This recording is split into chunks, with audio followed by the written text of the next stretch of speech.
All right, we're doing the heart ornament today.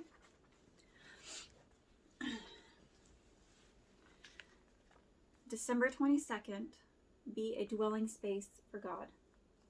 In the 6th month of Elizabeth's pregnancy, God sent the angel Gabriel to Nazareth, a village in Galilee, to a virgin named Mary. She was engaged to be married to a man named Joseph, the descendant of King David. Gabriel appeared to her and said, "Greetings, favored woman. The Lord is with you." Confused and disturbed, Mary tried to think of what the angel could mean. "Don't be afraid, Mary," the angel told her, "for you have found favor with God. You will conceive and give birth to a son, and you will name him Jesus. He will be very great and will be called the Son of the Most High. The Lord God will give him the throne of his ancestor David, and he will reign over all of Israel forever. His kingdom will never end." Mary asked the angel, "But how can this happen? I am a virgin." The angel replied, "The Holy Spirit will come upon you, and the power of the Most High will overshadow you. So the baby to be born will be holy, and he will be called the Son of God. What's more, your relative Elizabeth has become pregnant in her old age. People used to say she was barren, but she has conceived a son, and is now in her 6th month. For the word of the Lord will never fail." Mary responded, "I am the Lord's servant. May everything you have said about me come true." And then the angel left her. Luke 1:26-38. She became a space. Mary. She opens her hands and she nods. And the promises come true in the space of her surrender. The pod of the Most High, lodging within her willing yes. Beneath her heart, in one yielded space, beats the thrumming love of God. There is no need to produce or perform or perfect. Simply become a place for God. That is all. Now, here, in this juncture of time and space, God chooses the inconceivable, grace, and conceives himself to deliver grace into the world. Conceive. It's not a passive, but an active verb. Its root in the Latin means nothing less than to seize, to take hold of. When grace conceives in you, you take hold of God.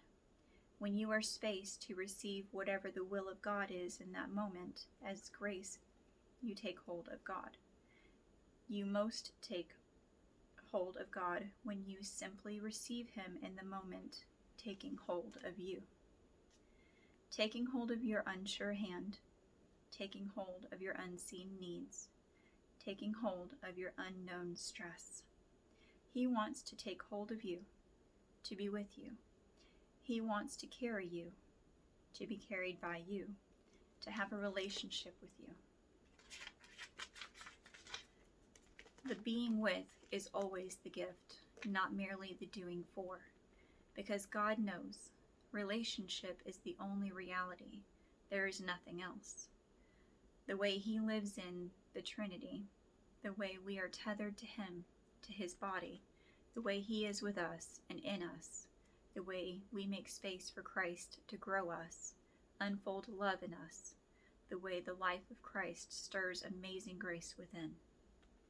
The way anywhere you make space for someone, you become a womb for God.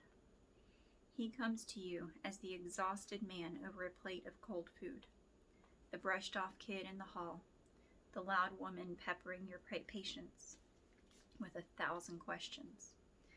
When you slow and let your eyes fully receive theirs, or your words nourish small things, anytime you're a safe place for another soul, or you open and conceive grace, you become a womb for God. Nothing is impossible for him. Christmas is conceived in you, or in your world, when you simply receive it. However, Christ and his will come to you. When we think we're the ones who have to produce Christmas, we only half wrap the notion that we think the saving of the world begins with us. There's a name for this, and it's called idolatry. No one can receive anything unless God gives it from heaven, said the one who is preparing the way in John 3:27. Hear it like an echo of the heavenlies. Christmas can't be made, like people can't be self-made, like dreams can't be force-made. Everything is given from heaven. Everything is a gift.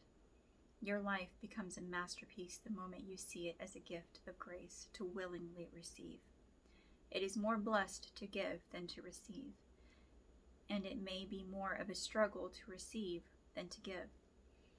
Christmas humbles. We are not the givers we long to be, nor are we the receivers God woos us to be. Mary kneels before us this first Christmas, not as a woman producing, performing, or perfecting, but simply bending before a God who has all the power to dispatch angels, unfold himself in embryonic cells, and choreograph the paths of the stars. A God who quietly beckons every man, every woman to simply come, bend, make a space, receive. This is the chronology of grace, the chronology of Christmas. Before we're called to give, we're called to receive. This can be the hardest. We struggle to receive. Sometimes we are better givers than getters. Grace? For me? I don't have anything to bring. I don't have to make anything, produce anything, perform anything.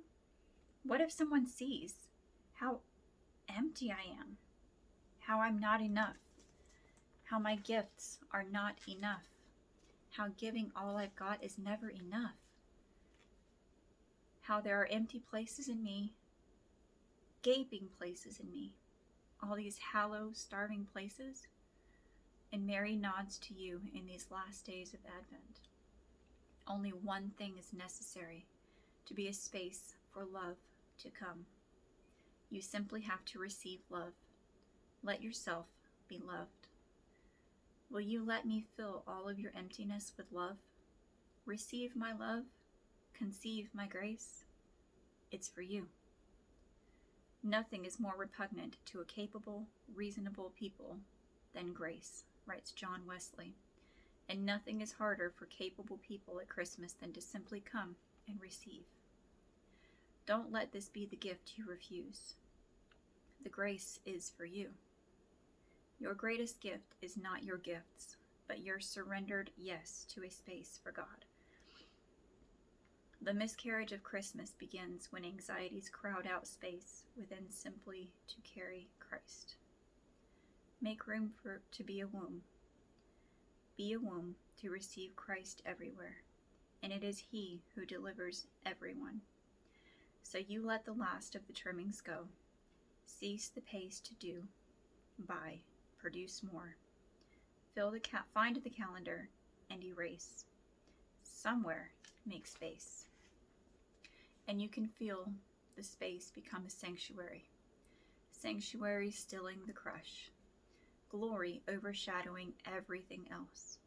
And time holds its breath, and the whirl of this whirligig world holds for half a blink. And God comes in the fullness of His love into this willing space. And time exhales relief, and the angels dance joy, and the velvet hush of grace received falls all over the place, like a coverlet over a waiting child.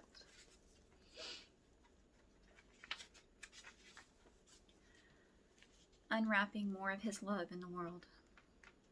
Take 10 today. 10 minutes. Make 5 minutes of space and stillness and silence just with God.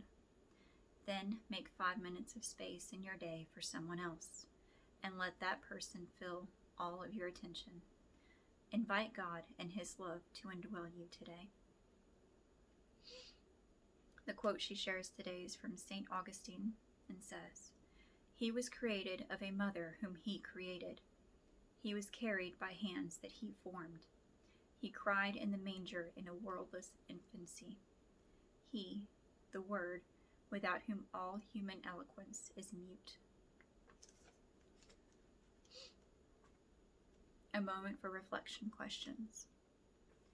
Who is one person that you need to make space for today? Someone who's been crowded out by the busyness of the season? What do you need to surrender to make space for Christ, to be a womb for Him?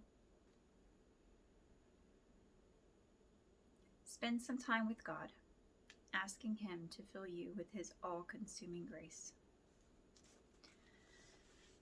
And right now my kids are outside enjoying a little bit of daylight and warmth, somewhat warmth. It was a nice day today. So I'm going to let them put the ornament when they come in, and we'll go over our lesson then. But I wanted to get this done, and that way it wasn't all too late. So we'll see you tomorrow. And in the meantime, keep your focus on Jesus.